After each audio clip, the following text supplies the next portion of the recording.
So let's hear what We he had to also say. need to uphold our principles as we seek to responsibly manage the competition with China so it does not veer into conflict. We stand ready to cooperate on urgent challenges for the good of our people and the people everywhere.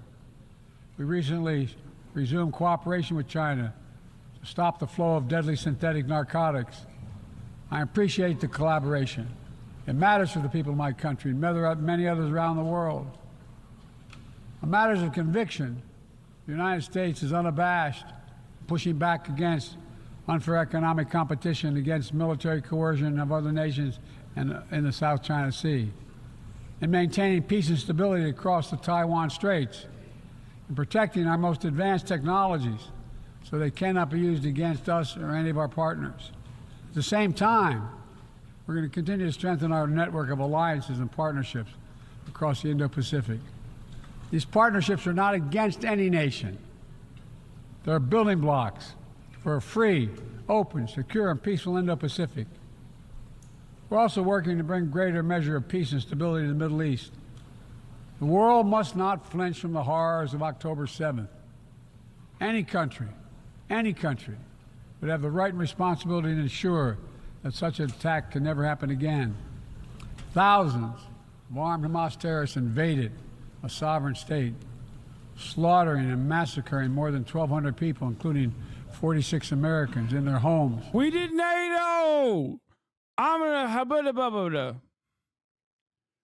We did NATO! Israel has a right to defend NATO! Hamas, Jack, look alive! 40 babies, Israel. I mean Hamas. And at a music festival. Despicable acts of sexual violence. Yeah, 250 innocents taken hostage.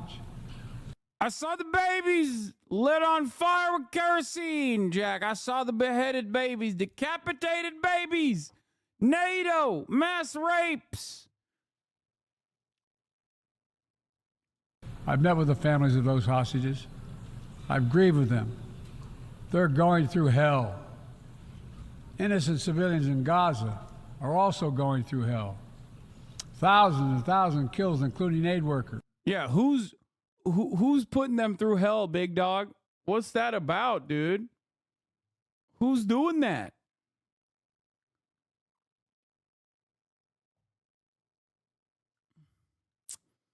Do you want Trump to win? Why are you making fun of Biden? He's just a little battle fella.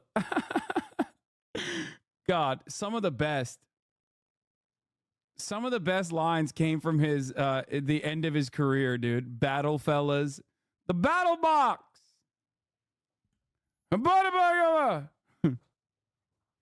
I did NATO. AUKUS, Jack. I did Five Eyes. Five Eyes.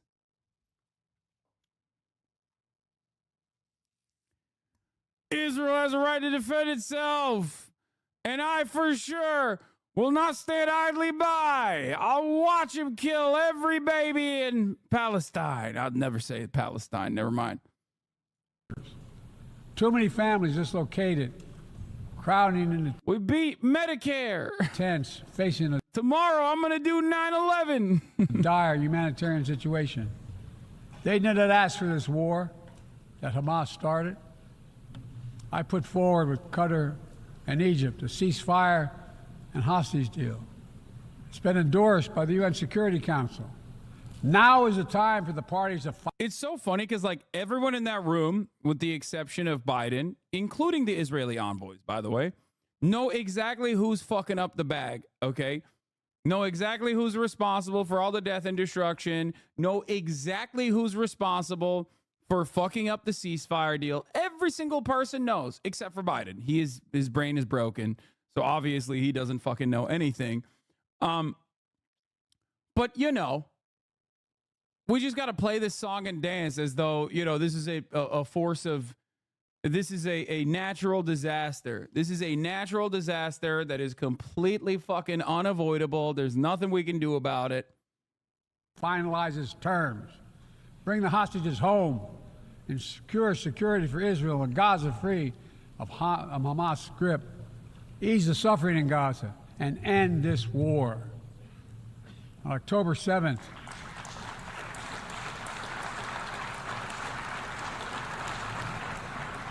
since October 7th, we've also been determined to prevent a wider war that engulfs the entire region. Have you?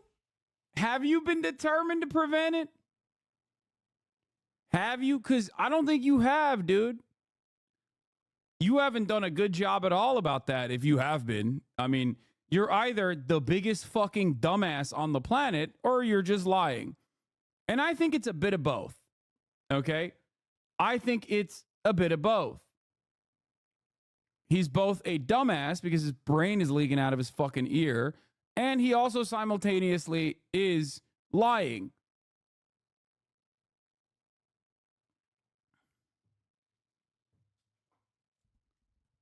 He's serious. He said, "Hanibada bubada, hanibada bubada." Because honestly, if you were trying to stop Israel from escalating broader conflict, okay, you probably shouldn't be giving them weapons, giving them political cover at the UN Security Council, and at the UN General Assembly. You probably shouldn't be, I don't know, sending your fucking troops and giving, using American resources further beyond like the $18 billion worth of weapons you've given to Israel, but also past the $18 billion using American surveillance to give Israel new targets to bomb.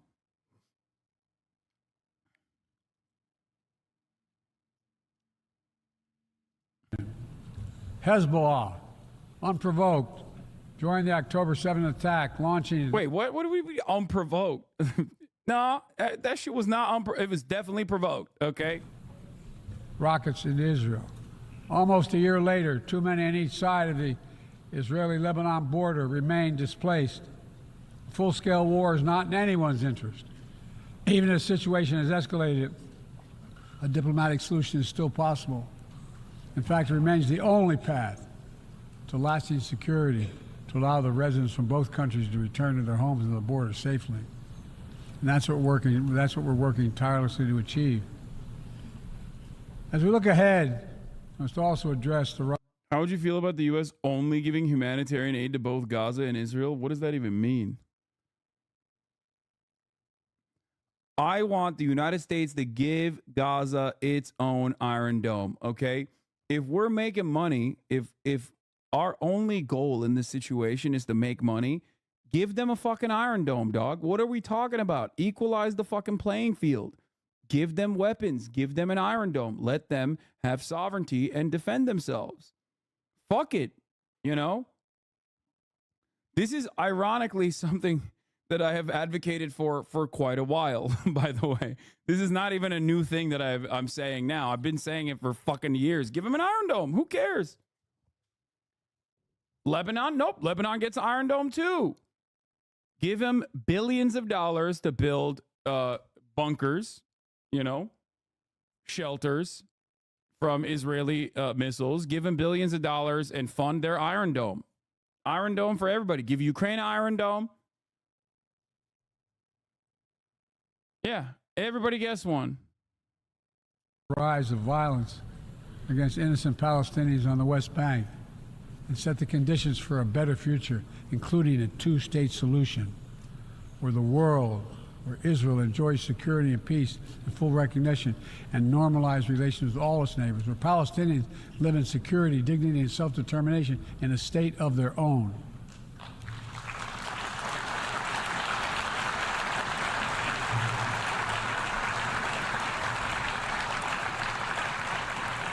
Progress toward peace will put us in a stronger position to deal with the ongoing threat posed by Iran. Together, we must deny oxygen to its terrorist proxies, which have called for more October 7th, and ensure that Iran will never, ever obtain a nuclear weapon. Gaza is not the only conflict that deserves our outrage. In Sudan, a bloody civil war. Wait, Gaza is a conflict that deserves our outrage?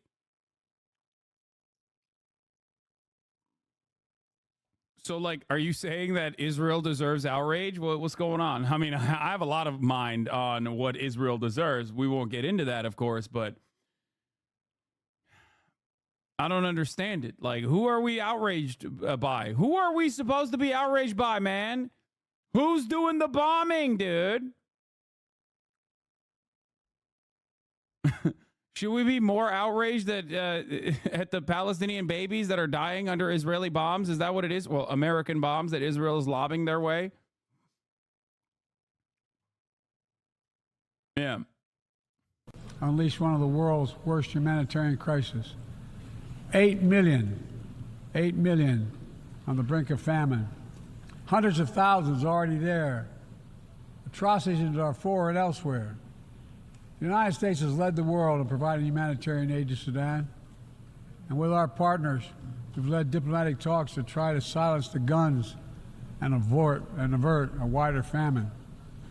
The world needs to stop arming the generals, to speak with one voice and tell them, stop tearing your country apart, stop blocking aid to the Sudanese people, end this war now. He's not even getting, like, decent applause. Yeah. Let me close with this. Even as we navigate so much change, one thing must not change.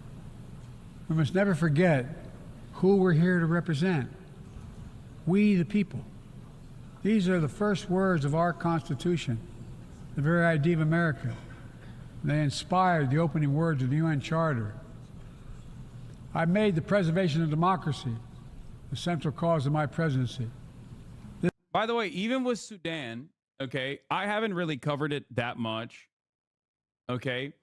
But with respect to Sudan, here is Congresswoman Sarah Jacobs, who is correct on the issue, okay? Biden also could make a fucking phone call and stop that shit dead in its tracks as well. Congresswoman Sarah Jacobs from California 51 says, in today's meeting with the UAE President Sheikh Mohammed bin Zayed Al Nahyan, I urge President Biden to use our considerable leverage to get the UAE to stop funding the RSF and prolonging the war in Sudan. The continued death, destruction, and suffering in Sudan is preventable. Okay? When you are the global hegemonic superpower, you have access to either side, okay, of any conflict. In this circumstance, you could absolutely just be like, UAE, what the fuck are you doing? Stop.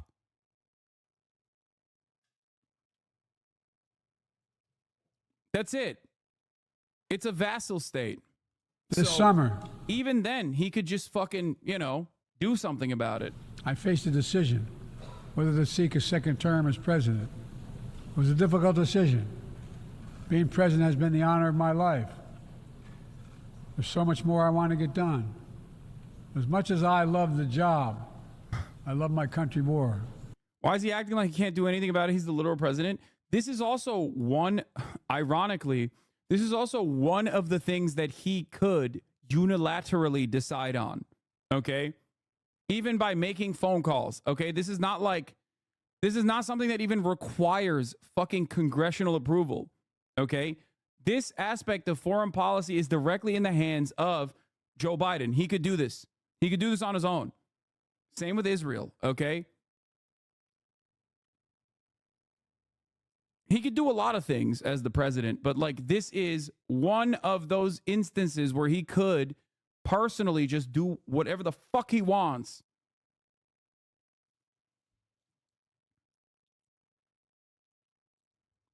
RSF is the Rapid Support Forces, a genocidal militia funded by the Arab Emiratis doing a genocide in Sudan. Yes.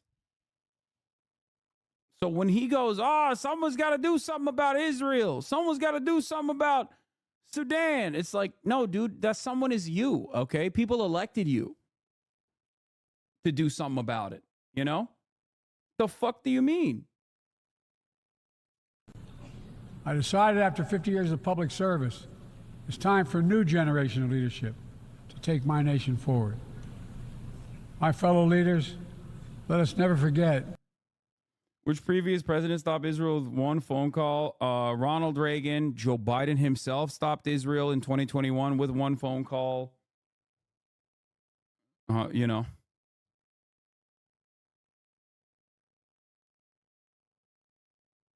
Yeah, someone called the president.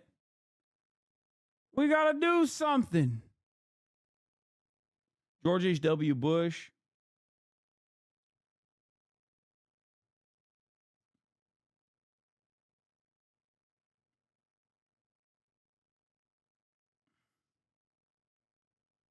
Thoughts on Israel escalating in Lebanon sharply to make it more confusing, the call for an arms embargo to average people? Wait, what? What do you mean? If anything, that should give more cause to an arms embargo argument.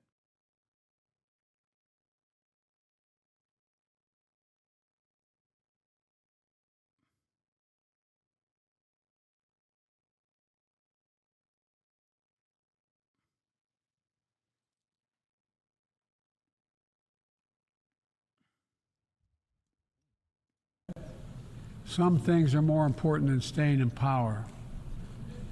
It's your people.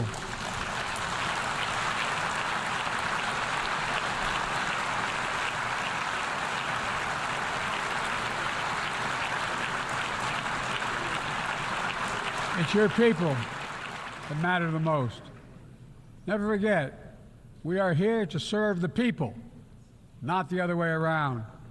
Because the future will be won by those who unleash the full potential of their people, to breathe free, to think freely, to innovate, to educate, to live and love openly without fear. That's the soul of democracy. It does not belong to any one country. I've seen it all around the world, and the brave men and women who ended apartheid, brought down the Berlin Wall. Huh. That's insane. Dog, both of the things that you just mentioned, Israel is currently doing. An apartheid and a literal fucking wall to maintain said apartheid. Fight today for freedom and justice and dignity. We saw it, that universal yearning for rights and freedom in Venezuela, where millions cast their vote for change that hadn't been recognized. But it can't be denied. The world knows the truth. We saw it in Uganda, LGBT activists demanding safety and recognition of their common humanity. We see it in citizens across the world peacefully choosing their future. From Ghana to India to South Korea, nations representing 1/4 of humanity who will hold elections this year alone. Evangelical hogwatch cringe later. The power of we the people that makes me more optimistic about the future than I've ever been. Since I was first elected to the United States. East-West Germany was not an apartheid? No. He was talking about apartheid South Africa, bringing down apartheid South Africa. And then he said bringing down the wall.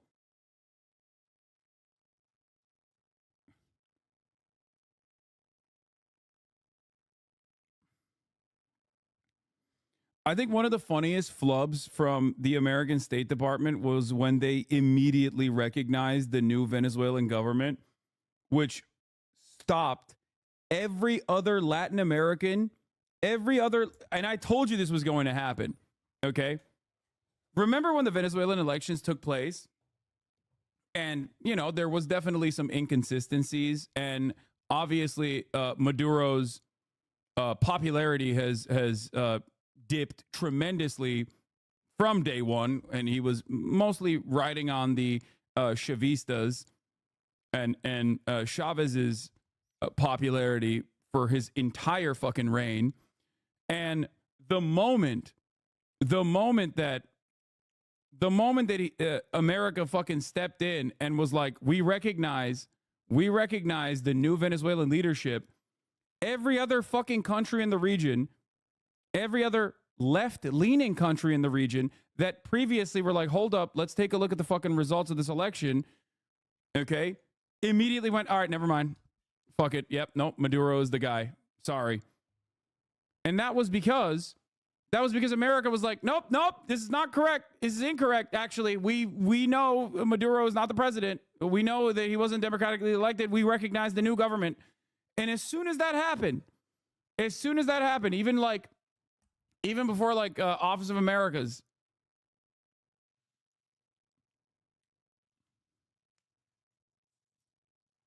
as soon as that happened, all of that conversation stopped dead in its fucking tracks.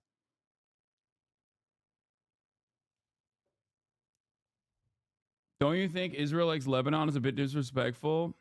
I think what's disrespectful is coming to a fucking streamer, coming to one of the only fucking internet communities that actively talks about Israel's genocide and hyper focusing on the optics of the way that I title, because, you know, thinking that that is a larger issue than the actual issues that I'm speaking on, thinking that this is a valid criticism.